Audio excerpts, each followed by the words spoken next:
Celebramos en este domingo, el Domingo del Buen Pastor, y Dios no deja de sorprendernos.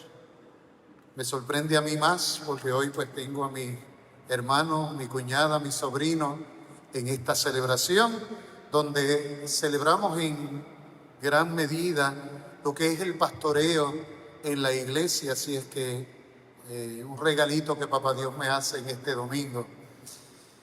Hermanos y hermanas, Domingo del Buen Pastor, una celebración histórica que hunde sus raíces en el principio, en los principios de la misma iglesia. De hecho, en las catacumbas en Roma aparecen imágenes que nos manifiestan al buen pastor. El buen pastor, ¿verdad?, llevando las ovejas justamente sobre sus hombros. Así de mucho nos quiere, nos ama el Señor. Pero vemos que en este texto que hoy hemos acabado de proclamar, el capítulo 10 del Evangelio de Juan, los primeros 10 versículos, este capítulo se proclama en todos los ciclos litúrgicos, distintas partes de este Evangelio. Pero hoy tomamos los primeros 10 versículos, donde el Señor comienza definiéndose, y una definición que nos llama mucho la atención. En verdad les digo, el que no entra por la puerta en el aprisco de las ovejas, sino que salta por otra parte, ese es ladrón y bandido. Pero el que entra por la puerta es pastor de las ovejas. Y más adelante va el Señor a definirse: yo soy la puerta. Quien entre por mí se salvará y podrá entrar y salir y encontrará pastos. El ladrón no entra sino para robar y matar y hacer estragos. Yo he venido para que tengan vida y la tengan abundante. Hermanos y hermanas, estamos celebrando el tiempo de Pascua y nos cuestionamos cómo el Señor Jesucristo se convierte en puerta de entrada a ese redil que Dios ha querido congregar de todas las naciones. La misma liturgia de la palabra nos ha dado la respuesta. En la primera lectura hemos escuchado cómo Pedro, después de Pentecostés, comienza a predicar en el nombre de Jesús y nos ha dicho: ese mismo Jesús a quien ustedes crucificaron, Dios lo ha constituido Señor y Mesías. Y aquella gente siente que el corazón se le traspasa y preguntan: ¿qué tenemos que hacer? Reconocen su falta y ahora Pedro les responde: conviértase y sea bautizado cada uno de ustedes en el nombre de Jesús el Mesías para perdón de sus pecados y recibirán el don del Espíritu Santo. Conviértanse y crean. En la segunda lectura, Pedro claramente nos ha dicho por qué Jesucristo es la puerta. Porque también Cristo padeció por ustedes, dejándoles un ejemplo para que sigan sus huellas. Él no cometió pecado, ni encontraron engaño en su boca. Él no devolvía el insulto cuando lo insultaban. Sufriendo, no profería amenazas. Él llevó nuestros pecados en su cuerpo hasta el leño, para que muertos a los pecados vivamos para la justicia. Con sus heridas, ustedes fueron curados. Ahí tenemos la respuesta, hermanos y hermanas. ¿Por qué el Señor se convierte en la puerta? Precisamente porque Él asumió nuestra realidad pecadora. Sabemos que por causa de un hombre el pecado entró al mundo y el pecado destruyó ese sueño de Dios ese sueño de eternidad, ese sueño de participación en su propia vida, se había visto negado, obstaculizado, porque el hombre fue infiel a los designios divinos. Pero entonces, llegada la plenitud de los tiempos, el Señor envía a su Hijo, dice la carta a los Gálatas, nacido de una mujer, nacido bajo la ley, para rescatar a los que estaban sometidos a la ley, para librarnos del pecado. Hemos acabado de celebrar este gran misterio de nuestra fe, lo que fue la pasión, muerte y resurrección de Cristo, fiesta que se prolonga por 50 días como si fuera una única realidad. Nos disponemos dentro de 2 semanas a celebrar la ascensión del Señor al cielo y eventualmente Pentecostés, la efusión del Espíritu Santo, para que ese Espíritu continúe la obra que Cristo vino a iniciar entre nosotros y nos lleve a la plenitud de la vida. Esa es la misión del Espíritu. Hermanos y hermanas, ¿qué más puede hacer Dios por nosotros? Indicarnos lo que nos dice hoy Jesús. Para que ustedes puedan entrar al reino de los cielos, tienen que pasar por mí. O sea, nosotros estamos llamados a reproducir en nuestras vidas la vida misma de Jesús. Él es la puerta. Fíjense, hermanos y hermanas, que esta es una imagen hermosísima que se da en el pastoreo de ovejas en el pueblo judío y en la actualidad. Yo he tenido el privilegio de ver pastores conducir los rebaños de ovejas en Europa. Y hay varias cosas de las que nos habla Jesús hoy que son realidades inequívocas. Primero, las ovejas conocen a su dueño, conocen a su pastor. La mayoría de los pastores le ponen nombre a las ovejas. Es como nosotros aquí cuando tenemos una cabrita. ¿Alguno de ustedes tiene una cabrita? A que la mayoría de las cabras se llaman Pepa. La mayoría se llaman Pepa. En casa teníamos cabritas que se llamaban Pepa también. Pero fíjense, hermanos y hermanas, una cosa que tuve la oportunidad de experimentar es ver que uno o más pastores se encontraban, las ovejas se entremezclan, pero a la hora en que cada uno tiene que partir, llama a las suyas y las suyas se van detrás del pastor y las otras detrás del otro. Reconocen la voz de su pastor. El pastor en la tarde lleva a las ovejas al redil, al corral. Y las ovejas tienen que entrar por una abertura más o menos como esto que vemos aquí al frente. Todas tienen que pasar por ahí. ¿Saben lo que hace el pastor? El pastor se acuesta frente a esa apertura, frente a esa puerta. Si las ovejas quieren salir, no pueden. Si alguien quiere entrar, tampoco. Porque el pastor protege a las ovejas, las cuida, las conoce. Hermanos y hermanas, la imagen es elocuente por sí misma. Si queremos entrar al redil, ¿por dónde tenemos que pasar? Por el pastor. Él es el que nos da acceso. Por eso Cristo en el mismo Evangelio de Juan se va a definir como el camino, la verdad y la vida. Yo soy el camino, la verdad y la vida. Nadie va al Padre si no es por mí. Por lo tanto, ya tenemos la definición clara y qué nos corresponde hacer, hermanos y hermanas. Sin embargo, hay preguntas que nos tenemos que hacer en nuestro tiempo, en nuestros días. Hermanos y hermanas, ¿a quién escuchamos? ¿Escuchamos la voz de Dios?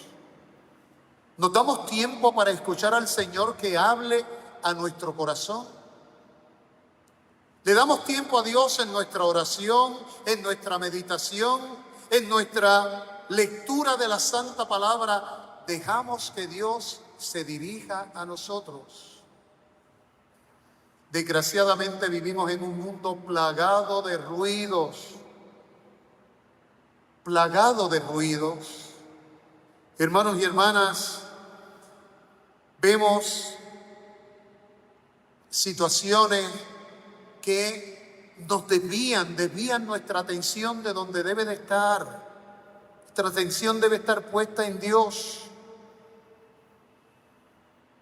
Opiniones, redes sociales, preocupaciones, ideologías, voces que quieren guiarnos, pero no hacia caminos de vida, voces que nos guían hacia la muerte. Por eso la voz del pastor es distinta, pero la tenemos que escuchar. Nos tenemos que dar la oportunidad de escuchar qué es lo que Dios quiere de nosotros. La voz del buen pastor no confunde, no manipula, no destruye. Es voz de paz. Es una voz que nos orienta. Es una voz que nos corrige con amor. El pasado domingo lo decíamos. A veces queremos buscar solución a nuestros problemas y lo buscamos en todos los sitios, menos donde lo tenemos que buscar. ¿Cuántos de nosotros recurrimos a la palabra de Dios y permitimos que la palabra de Dios guíe nuestras determinaciones, guíe nuestras vidas? No. Y nos dejamos llevar por lo superfluo, nos dejamos llevar por lo inmediato, nos dejamos llevar, hermanos y hermanas, por lo pasajero. Así no andaremos nunca con la puerta que nos conduce al reino de los cielos. Por eso Cristo afirma en esta mañana: yo he venido para que ustedes tengan vida y la tengan en abundancia. No una vida mediocre, no una vida superficial. Ya estamos cansados de las banalidades de este mundo. Hermanos y hermanas, estamos hablando de la vida plena, de la vida auténtica, de la vida que solamente el Señor nos puede dar. Él es la puerta. Él es la puerta. No solamente nos conduce, Cristo es camino para la salvación. Entrar por la puerta significa confiar en Jesús. Dejarnos conducir, aunque muchas veces no entendamos qué es lo que Dios nos pide, por qué Dios nos permite pasar X o Y experiencia en nuestra vida. Abrirnos a la acción de Dios sin cuestionamientos. Vivir en Cristo, por Cristo y para Cristo. Ese es el acceso a ese reino que el Señor ha venido a traernos. Por eso en este domingo les invito, hermanos y hermanas, a que miremos nuestra vida con sinceridad. ¿A quién escuchamos hoy? ¿Escuchamos al Señor o nos dejamos guiar por otras voces que sabemos no nos conducen a ningún lugar bueno?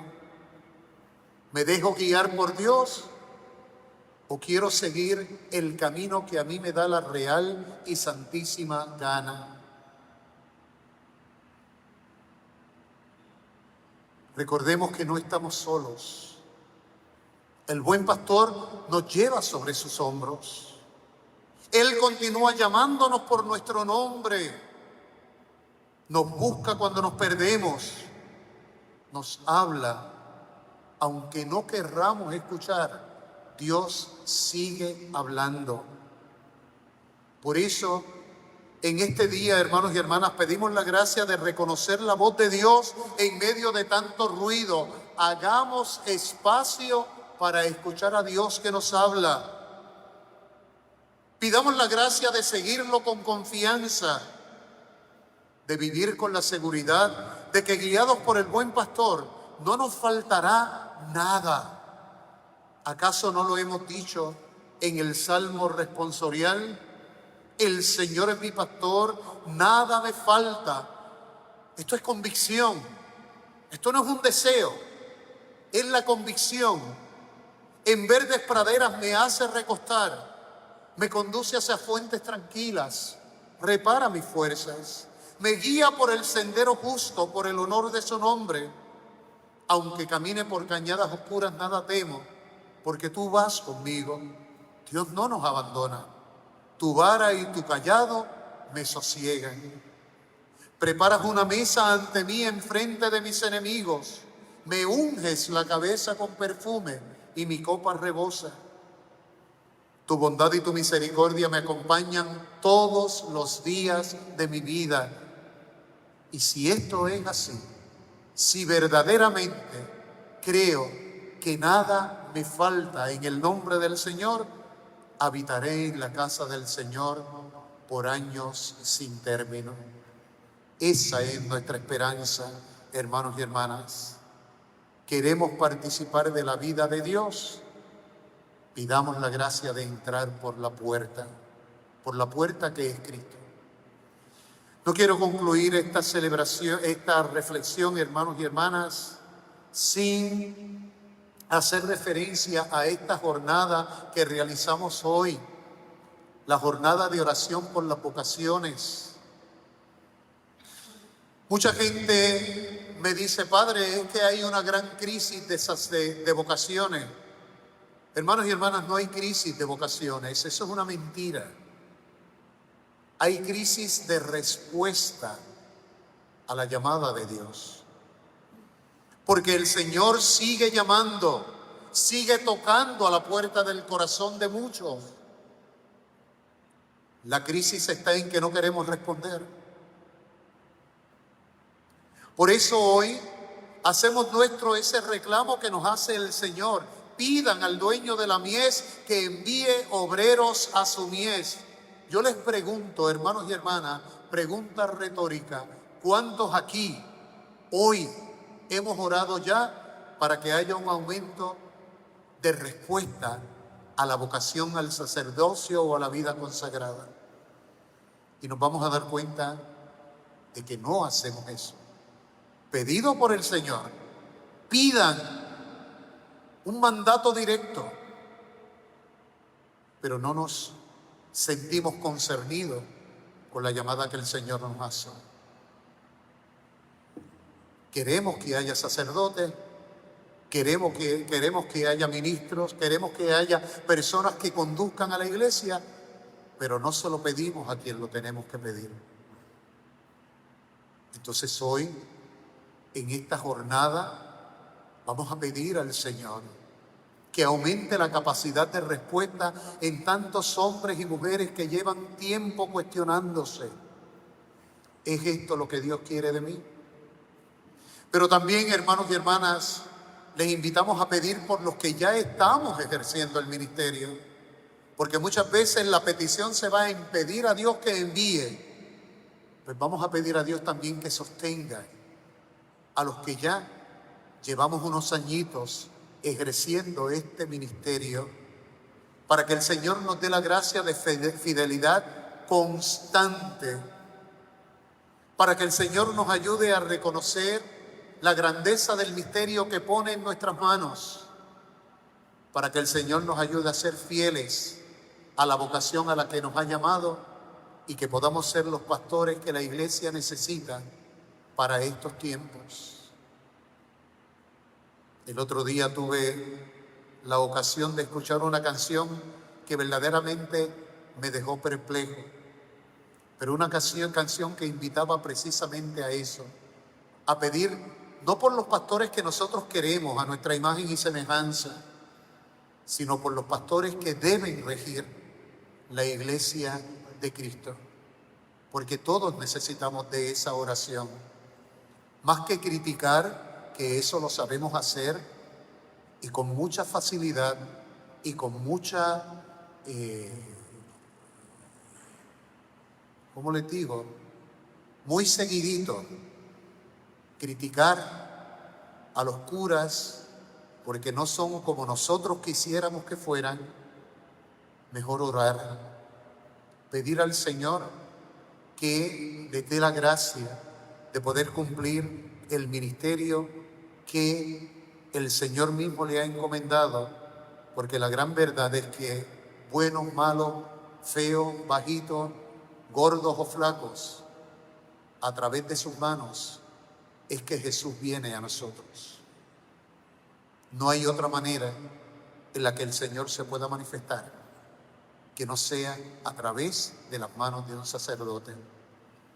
Demos gracias a Dios por eso y pidamos al Señor no solamente que aumente el número de vocaciones, sino que conserve en su amor a los que ya ejercen este sagrado ministerio. Que así sea.